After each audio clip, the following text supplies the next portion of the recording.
좋으시면 박수 더 크게 치셔도 됩니다. 소심하게 하지 마시고.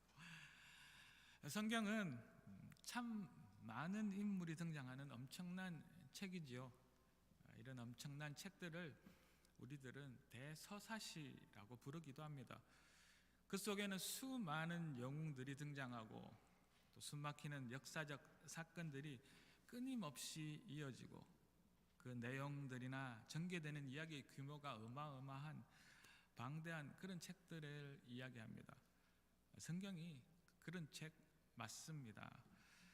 지금까지 가장 많이 읽혀지고 또 가장 많이 팔린 베스트셀러이기도 하지요.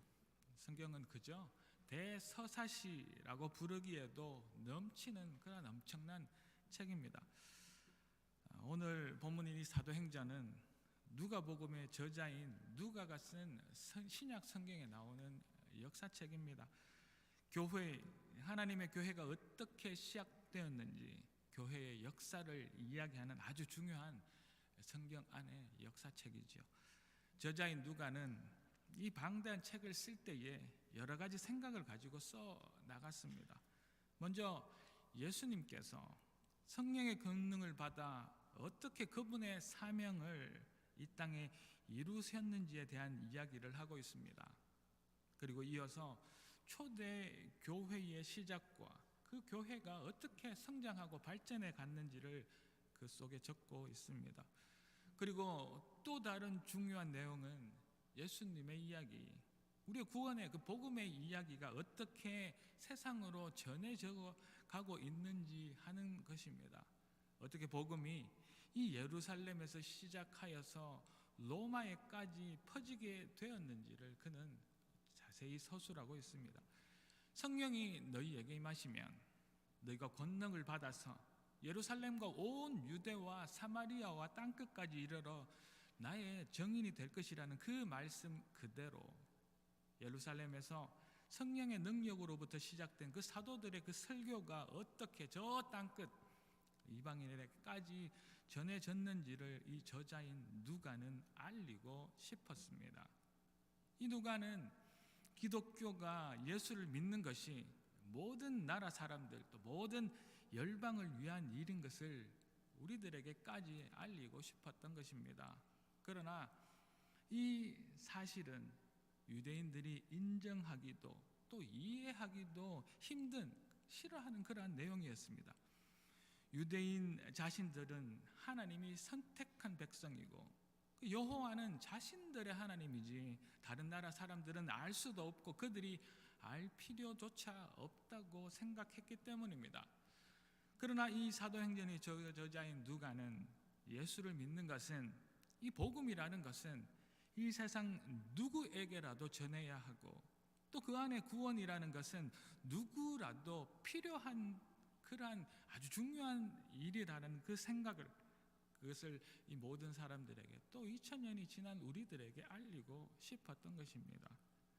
하나님이 인간의 몸을 입고 이 땅에 오시고 또 그가 우리의 죄를 위하여 십자가를 지시고 돌아가신 이야기 그 복음 이 예수를 믿는 이 기독교가 팔레스타인의 이 작은 구석 그 작은 마을에서 일어난 이 복음의 이야기가 어떻게 예수가 죽어서 이제 불과 30년이 지난 후에 그 당시 온 세계를 지배하던 로마에게까지 전해지고 퍼질 수 있었는지 이 책은 그렇게 말하고 싶었습니다.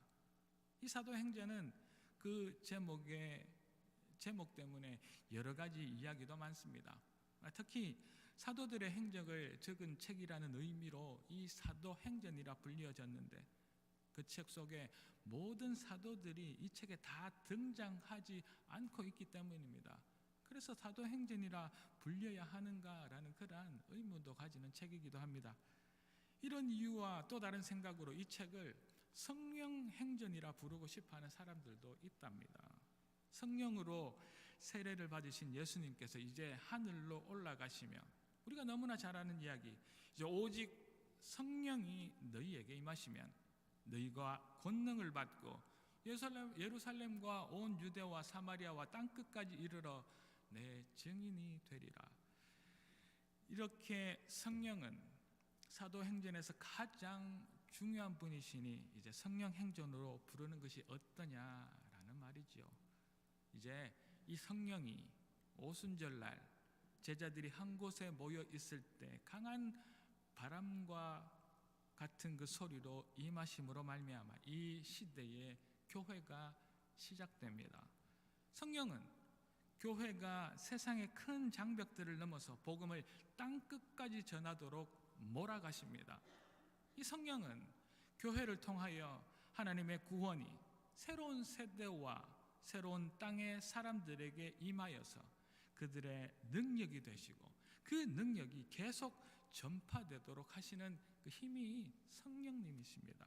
성령은 한 시대에 멈추거나 한 지역에서만 범위가 제한되는 것이 아니라 온 세대와 온 세상에 이 복음이 전해지도록 하는 능력 되십니다. 그런 의미에서 성령 하나님은 교회의 시작이시고 그런 의미에서 이 교회가 하는 선교의 계획자이시고 성령 하나님은 복음 전도의 실행자이시며 모든 계획들을 완성하시는 우리 인생과 우리 선교 항해의 주도권을 가지시는 하나님이십니다.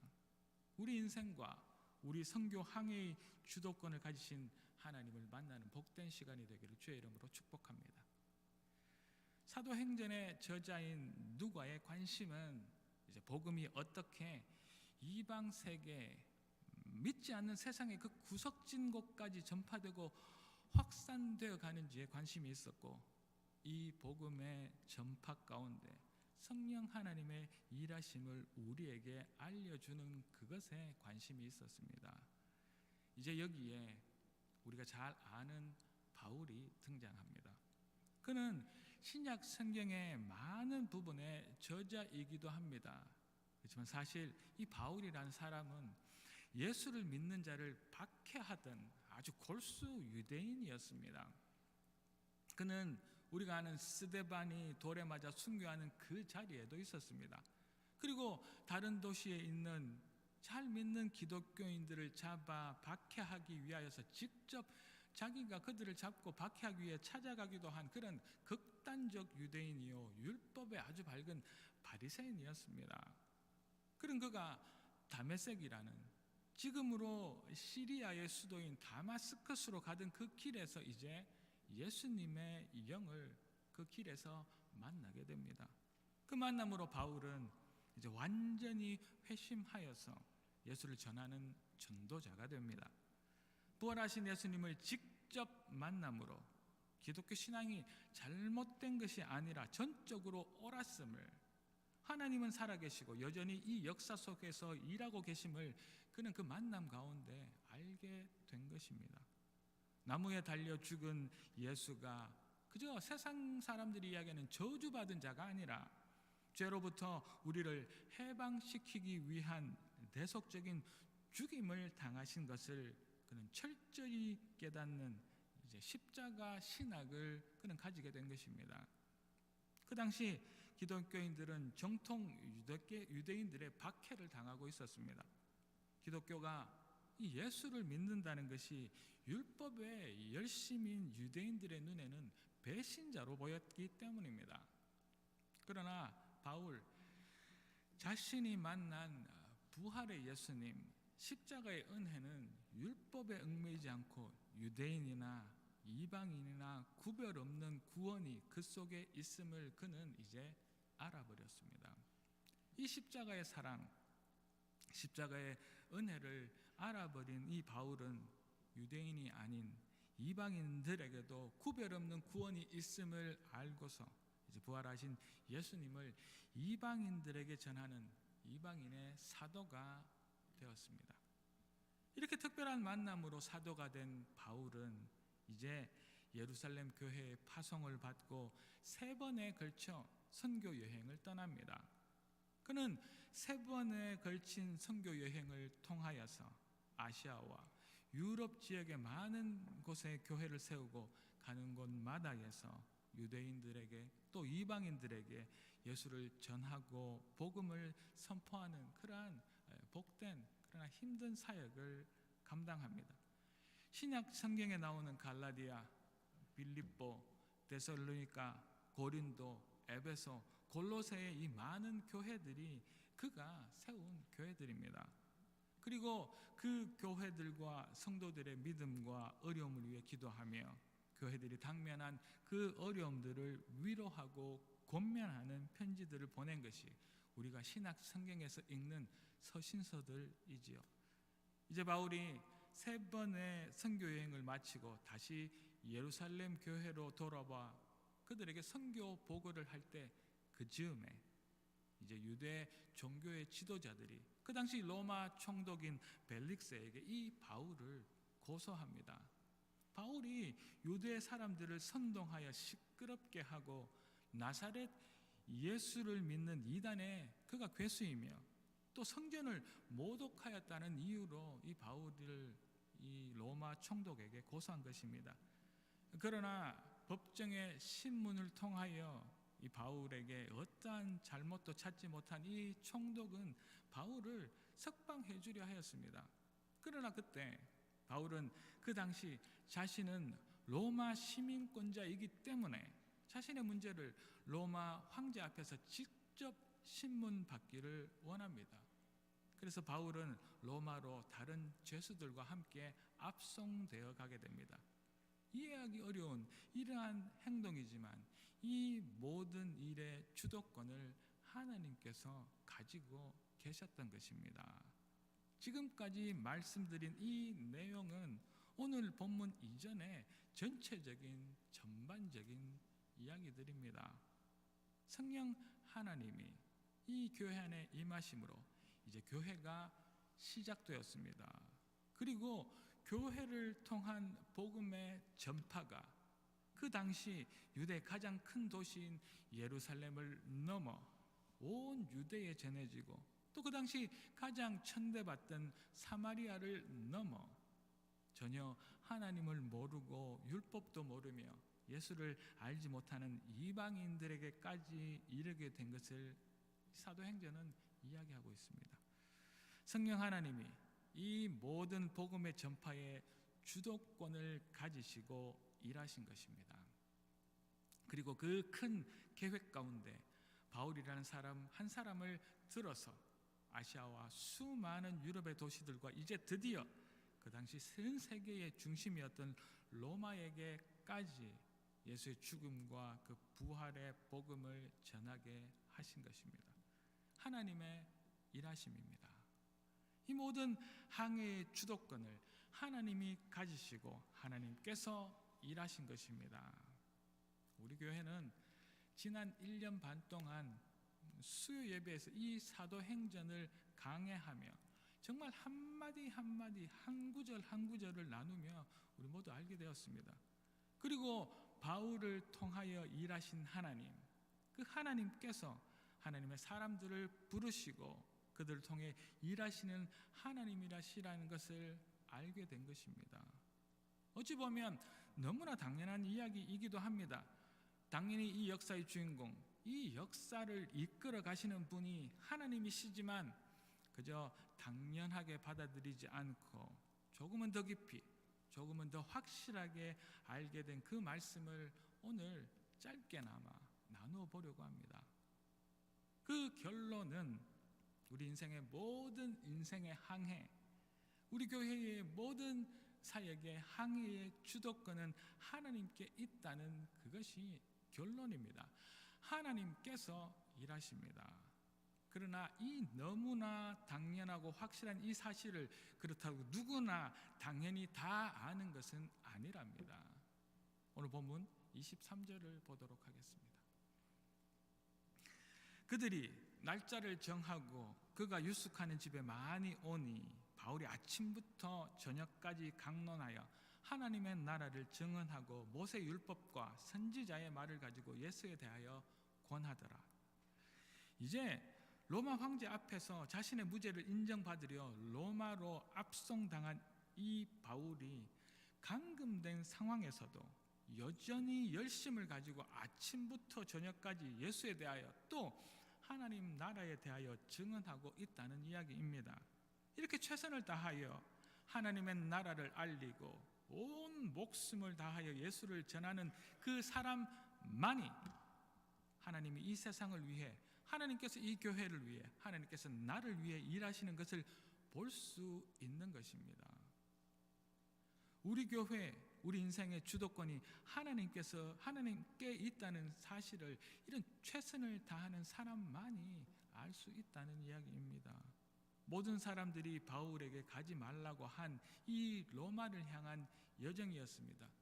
이제 죽을 것을 안 동역자들이 눈물로 막았던 바울의 그 항해였지만, 그 바울은 주저하지 않고 하나님의 뜻을 따라 하나님의 복음을 저기 로마 땅끝 이방인을 위하여 떠납니다. 그 인생의 항해의 주도권이 하나님께 있음을 이 바울은 알았던 것입니다. 우리는 바울이 대단한 사람, 엄청나게 잘나고 위대한 인물이라고만 생각합니다. 그렇지만 그 자신은 그저 하나님의 매여 최선을 순간순간마다 다하는 사람이었습니다. 그리고 그는 그 모든 선교의 여정의 주도권이 하나님께 있음을 분명 알았고, 그래서 하나님이 일하시는 것을 그는 직접 볼 수 있었던 것입니다. 우리 안에도 하나님을 향한 그 최선과 날마다의 그 열심으로 우리가 아닌 하나님께서 일하시는 보는 그 놀라운 은혜가 올 한 해 우리 안에 있기를 주의 이름으로 축복합니다. 하나님이 일하시는 것을 알고 보는 사람은 자신을 드러내지 않습니다.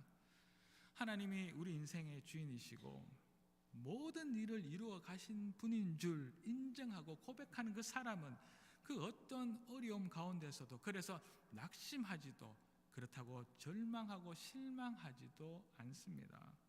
그는 아침부터 저녁까지 지치지 않고 하나님의 나라와 그 예수를 증언합니다.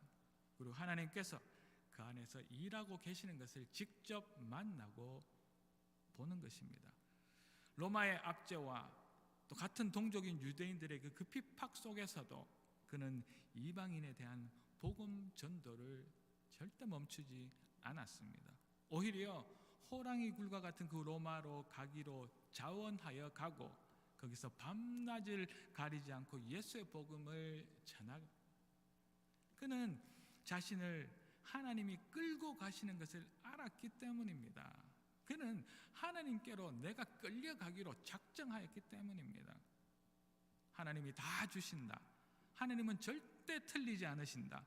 하나님은 쉬시지도 않으신다. 하나님이 이루어주시고 모든 상황을 바꾸어 주시며 하나님이 하시면 이루어지는 것을 그는 먼저 보았던 것입니다. 항해의 주도권은 분명 하나님께 있습니다. 우리 인생도 하나님께서 끌고 가십니다. 할렐루야. 하나님께서 일하고 계심을 볼 수 있는 오늘 한날, 올 한 해가 되기를 다시 한번 주의 이름으로 축복합니다. 모든 일은, 모든 인생의 항해의 주도권은 하나님께서 가지고 계시는데, 우리는 내가 하려고 해서 우리 마음이 조급해지고, 또 때로는 앞에 수많은 문제들로 두려움과 염려로 가득 차게 됩니다. 내가 내 일을 더 잘하기, 이 어려운 문제 가운데 좋은 방법 내가 찾아가기, 내 항해의 좋은 길을 내가 찾기, 더 좋은 미래를 내가 계획하기, 나의 주어진 역할 내가 더 잘 감당하기, 좋은 엄마, 아빠, 그리고 아들, 딸 내가 되어보기, 내가 누군가를 용서하기, 내가 이 미워하는 사람을 사랑하기, 착각하면 안 됩니다.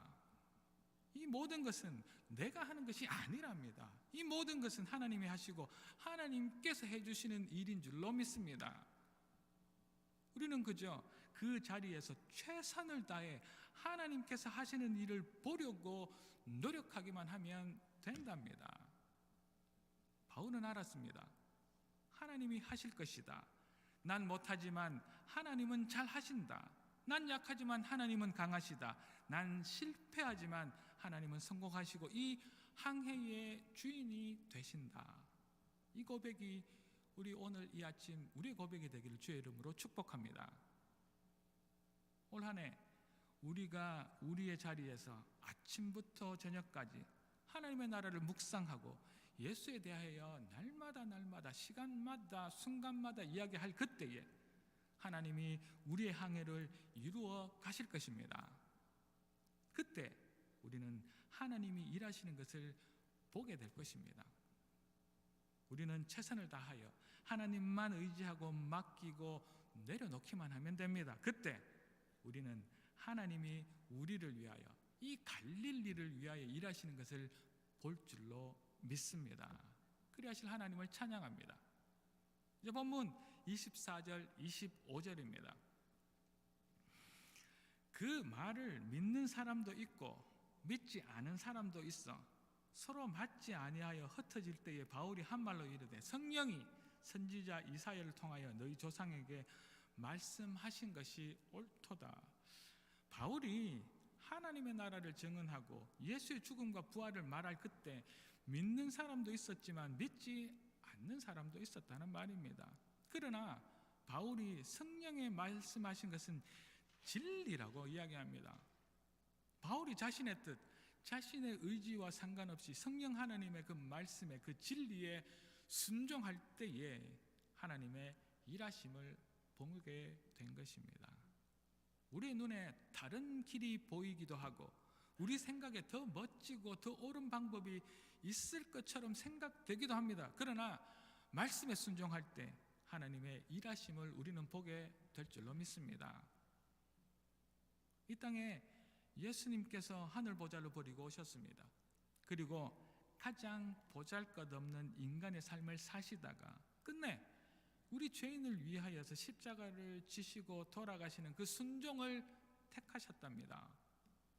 예수 그리스도께서 그 두려운 십자가의 죽음, 그 부끄러운 수치를 순종으로 당하실 그때에 하나님께서 그 순종의 십자가 위에서 구원의 일을 행하신 것입니다. 예수님께서 순종으로 십자가 위에서 돌아가실 때 하나님은 이 세상을 구원하실 그 일을 행하셨다는 이야기입니다. 하나님께서는 우리 순종 위에서 우리 순종의 고백 가운데 일하시는 하나님이신 줄로 믿습니다. 우리 작은 순종 위에 하나님의 놀라운 일하심이 있다는 것을 우리 하루하루 체험하고 그 일하시는 하나님을 만나고 볼 수 있는 우리가 되기를 축원합니다. 하나님은 그렇게 일하신답니다. 오늘 본문 31절입니다. 하나님의 나라를 전파하며 주 예수 그리스도에 관한 모든 것을 담대하게 거침없이 가르치더라. 사도 바울에게는 분명한 사명이 있었습니다. 사명이 있는 자는 언제나 자신의 그 사명 가운데 하나님이 일하시는 것을 보고 느낄 수 있습니다. 그가 그렇게 가는 곳마다 핍박을 당하고 수없이 매를 맞고 감옥에 갇히는 수모를 당하지만 그에게는 분명한 사명, 하나님의 나라를 전파하고 예수 그리스도에 관한 그 모든 것을 담대하게 거침없이 가르치는 그것이 그의 사명이었던 것입니다. 그 사명에 붙들려 하나님이 인도하시는 곳으로 그는 갈 수밖에 없었습니다. 로마가 그의 장지인데도, 죽음의 자리인데도 말입니다.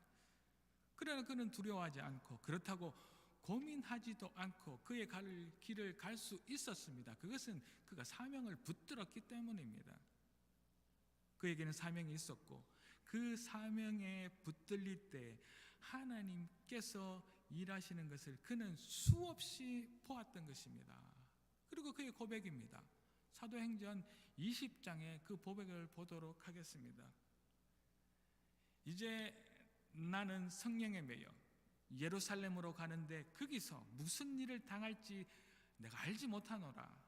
오직 성령이 각 성에서 내게 증언하여 그 결박과 환난이 나를 기다린다 하시나 내가 달려갈 길과 주 예수께 받은 그 사명 곧 하나님의 은혜의 복음을 증언하는 그 일을 마치려 하면은 나의 생명조차 조금도 귀한 것으로 여기지 않겠다는 이 사명입니다. 자신의 생명까지도 귀한 것으로 여기지 않고 그는 마침내 하나님의 이끌림에 따라 로마에 이르렀습니다. 그는 사람의 상상을 초월하는 놀라운 하나님의 인도와 섭리 속에서 하나님의 일하심을 보았습니다. 그는 자신의 순간순간 죽음과 직면한 그 상황 가운데 그 위험을 모면하게 하심을 통하여서 하나님의 사명을 믿고 의지하는 사람 속에서 행하신 하나님의 그 일하심을 보았습니다. 올 2024년 한 해에도 우리 가정과 우리 생업의 장, 나라, 사회 모든 곳에서 이제 많은 위기와 어려움의 순간들 가운데 우리는 살아가게 될 것입니다. 이런 위기가 우리에게 닥쳐올 그때에 많은 사람들은 쉽게 절망을 향해 무의식적으로 달려가게 될 것입니다. 소망을 버리고 극단적인 모습을 보이며 절망의 늪에 빠져 허우적거리기도 할 것입니다.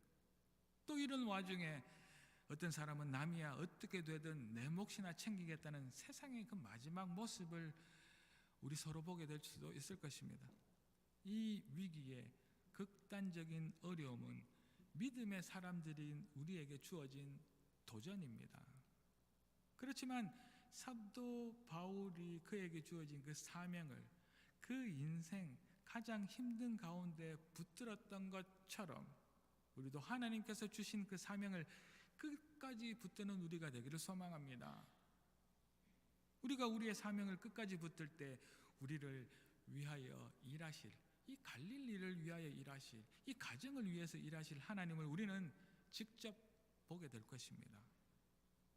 또 하나님의 나라를 위하고 예수를 세상에 나눔으로 하나님이 나의 문제와 나의 인생 가운데 일하심을 보는 이 갈릴리를 위해 일하심을 보는 우리가 되기를 축원합니다. 이 세상의 항해길에서 하나님이 그 주도권을 쥐고 계시다고 선포하는 우리가 되기를, 그래서 막다른 길에서 우리를 위해 일하시는 하나님을 보고 만나는 복된 한 해가 되기를 주의 이름으로 축복합니다. 사랑하는 갈릴리 가족 여러분, 하나님이 우리 인생의 주도권을 가지고 계십니다. 하나님께서 우리 인생의 항해를 이끌어 가십니다.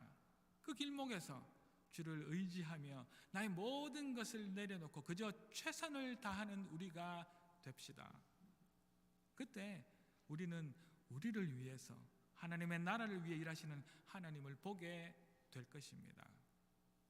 우리가 가는 길이 도무지 이해가 되지 않을 때, 우리에게 맡겨진 삶이 너무 불공평하고 그저 화가 치밀어 오를 때 한 번 더 순종하며 맡겨진 삶을 살아보는 우리가 되기를 부탁드립니다. 그때 하나님께서 일하심을 우리는 보게 될 것입니다. 예수님께서 자신의 모든 것을 버리시고 십자가의 길을 순종으로 가실 때 하나님은 모든 죄인을 살리시는 구원의 일을 그때 하신 것입니다.